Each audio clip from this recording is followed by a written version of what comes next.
Hello everyone, good morning. আশা করি তোমরা ভালো আছো। তো আমি খুব ভালো আছি। তো মর্নিংটা তো অনেক সকালেই মর্নিং হয়ে গেছে। এখন ঘড়িতে বাজে তোমার বেলা 12টা। তো যাই হোক, তো এখন একটা জিনিস রান্নার রেসিপি তোমাদের সাথে শেয়ার করব। তো তোমরা দেখতে থাকো, আশা করি তোমাদের ভালো লাগবে। যদি ভালো লাগে চ্যানেলটাকে সাবস্ক্রাইব করো, লাইক করো, শেয়ার করো, কমেন্ট করো। আর সত্যি কথা বলতে প্রচুর দিন হয়ে গেছে, অনেক দিন হয়ে গেছে তোমাদের সাথে কোনো লং ভিডিও আমি শেয়ার করতে পারিনি। অনেক কারণ ছিল সেই জন্য। তো যাই হোক, দেখছি আমার ডাউন হয়ে যাচ্ছে। তো চলো, বললাম আগেই যে আমি একটা রান্না শেয়ার করব তোমাদের সাথে। এখানে দেখো 5 পিস কাটা কোনো মাছ নিয়েছি। এখানে ফুলকপি কেটে নিয়েছি, ফুলকপিটা কেটেছি দেখো এরকমভাবে। আর এখানে দুটো ছোটো সাইজের আলু নিয়েছি।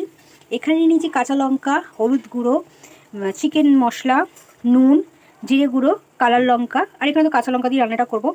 তার মধ্যে নিয়েছি ধনেপাতা কুচি, পেঁয়াজ কুচি, টমেটো, আদা, রসুন। তো এই হচ্ছে পুরো উপকরণটা। তোমাদের সাথে কিভাবে রান্নাটা শেয়ার করছি, কিভাবে কি করছি না করছি, তোমরা ভিডিওটা দেখো, আশা করি তোমাদের ভালো লাগবে। এই দেখো, কড়াইয়ে তেল বসিয়ে দিয়েছি মাছগুলো ভাজবো বলে। তেলটা যতক্ষণ না গরম হচ্ছে মাছগুলো আমি তেলে দেবো না। এখানে দেখো কড়াই আমি অলরেডি তেল গরম হয়ে গেছে। এবারে মাছগুলো আমি একে একে দিয়ে দেবো। এখানে আমি নিয়েছি পেটি মাছ। এটা পেটি মাছও করতে পারো, গাদা মাছও করতে পারো। যেহেতু আমার ঘরে বাচ্চা আছে, যেহেতু ওরা গাদার মাছ খেতে খুব একটা পছন্দ করে না, তো সেই জন্য এখানে পেটি মাছ আমি নিয়েছি। এবার মাছগুলো ভাজা হোক। এখানে দেখো ওই কড়াইয়ের মধ্যে আমি দিয়ে দেব গোটা জিরে ফোড়ন। দিয়ে দিয়েছি। এইবারে এর মধ্যে আমি দিয়ে দেব ফুলকপির মধ্যে নুন আর হলুদ মাখিয়ে রেখেছি। এর মধ্যে আমি ফুলকপিগুলো দিয়ে দেবো। দিয়ে আমি এটা একটু নাড়িয়ে নেব। একটু লাল লাল করে আমি ফুলকপিগুলো ভেজে নেব, কারণ ফুলকপিগুলো একটু সেদ্ধ হতে টাইম লাগবে। যেহেতু আমি ফুলকপিগুলো সেদ্ধ করিনি, আমি কেটে নুন হলুদ মাখিয়ে এটা আমি ভাজতে দিলাম। একটা জিনিস দেখো, আমি এখানে 3 পিস মাছ ভেজে নিয়েছি, আর 2 পিস মাছ আমি তুলে রেখেছি। ওটা একটা অন্য রেসিপি করবো, সেটা তোমার সাথে শেয়ার করবো। তো ওই মাছগুলো আমি কাঁচাই রেখেছি, ভাজাও করিনি। তো তোমাদের ওটা আমি পরে দেখাবো। ওই মাছগুলো দিয়ে আমি কী রেসিপি করি বা কী রান্না করি তোমাদের সঙ্গে আমি সেটাও শেয়ার করবো। এখানে দেখো ফুলকপিগুলো আমি লাল লাল করে ভেজে নিচ্ছি। এখানে দেখো ফুলকপিগুলো ভাজা হয়ে গেছে আমার। তো আমি এটা তুলে নিচ্ছি। মোটামুটি আমার ভাজা হয়ে গেছে ফুলকপিগুলো। এবার আমি এটা তুলে নিলাম। তুলে নেওয়ার পর কড়াইয়ের মধ্যে যেটুখানি তেল আছে, ওই তেলের মধ্যেই আমি এই আলুগুলো দিয়ে দেবো। এগুলো একটু ভেজে নেবো, নাড়াচাড়া করে লাল করে একটু ভেজে নেবো। দেখতেই পাচ্ছ এটা আমি ভালো করে ভেজে নিচ্ছি। দেখতে পাচ্ছ ফুলকপি ভাজা। দেখো আমার আলু ভাজা হয়ে গেছে। এই কড়াইয়ের মধ্যে গ্যাসটা একটু আমি লো করে দেবো। এই কড়াইয়ের মধ্যে আমি আবার একটু সর্ষের তেল দেব।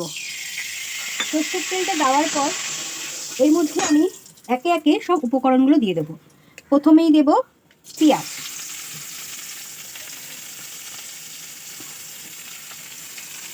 প্রথমে দিয়ে দিলাম এর মধ্যে পেঁয়াজ। পেঁয়াজটা একটু নাড়াচাড়া করে একটু লাল লাল হবে। আমি আবারও এর মধ্যে একটু তেল দেব, কারণ তেলটা একটু কম হয়েছে। আর পেঁয়াজের মধ্যে আমি দিয়ে দিলাম একটু নুন, যাতে তাড়াতাড়ি ভাজাটা হয়ে যায়। এখানে দেখো আমার পেঁয়াজটা মোটামুটি লাল লাল করে ভাজা হয়ে গেছে। এর মধ্যে দিয়ে দেব রসুন, আদা, কাঁচা লঙ্কা কুচিয়ে রেখেছি, আগেই তোমাদের দেখিয়েছিলাম।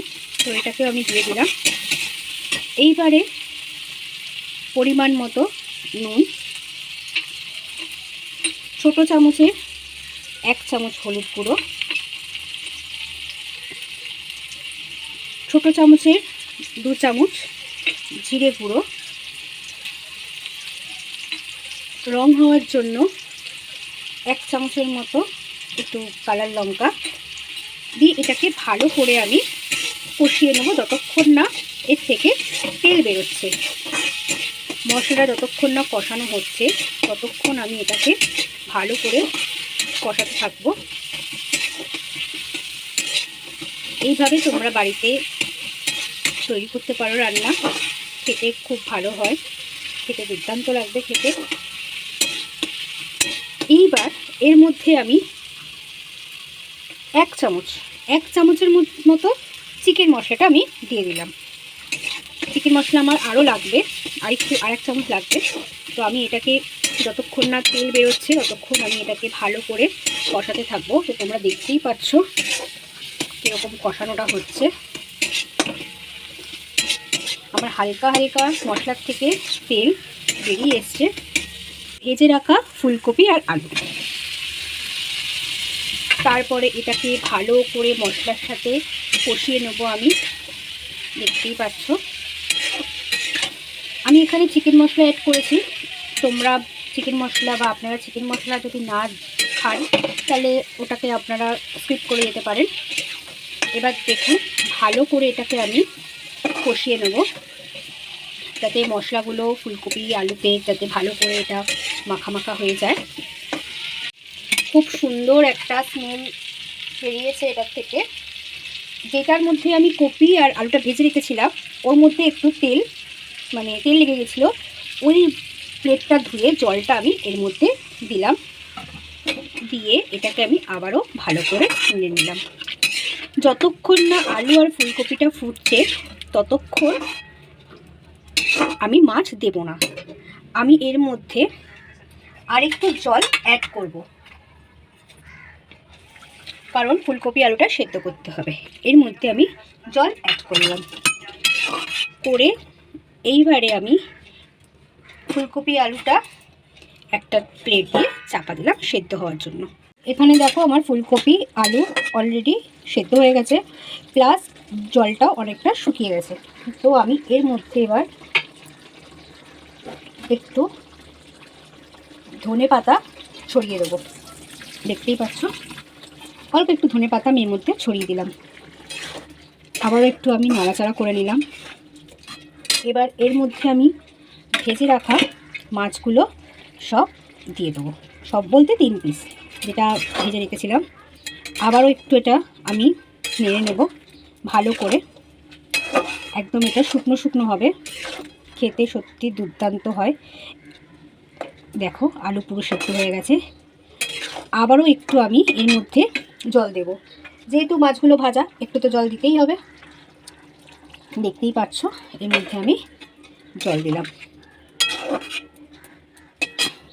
দেখো অলরেডি আমার মাছের ফুলকপি দিয়ে আলু দিয়ে তরকারি, মানে ঝোলও বলতে পারো, মাখা মাখা তরকারিও বলতে পারো, আমার হয়ে গেছে। এর মধ্যে আমি এবার বলেছিলাম চিকেন মশলাটা থাকবে, ওটা একটু ওপর থেকে আমি ছড়িয়ে দেব। গ্যাস কিন্তু লো আছে, আমি এটা ছড়িয়ে দিলাম। এর মধ্যে আমি দিয়ে দেব এইবারে একটু কেটে রাখা ধনে পাতা ছিটিয়ে দেবো। দেখতেই পাচ্ছ। তারপরে আমি গ্যাসটাকে অফ করে দেবো। তো আমার রান্না এটা কমপ্লিট। চলো এবার তোমাদের পরিবেশন করে দেখাই। দেখে নাও যেইভাবে কড়াইতে ছিল আমি সেইভাবেই নামিয়েছি। ফুলকপি আলু মাছ দিয়ে তরকারিও বলতে পারো, ঝোলও বলতে পারো। তো গরম ভাতে সত্যি খুব সুন্দর, খুব ভালো লাগবে খেতে। আশা করি তোমরা বাড়িতে এটা রেসিপিটা ট্রাই করবে। তো চলো, তো টাটা।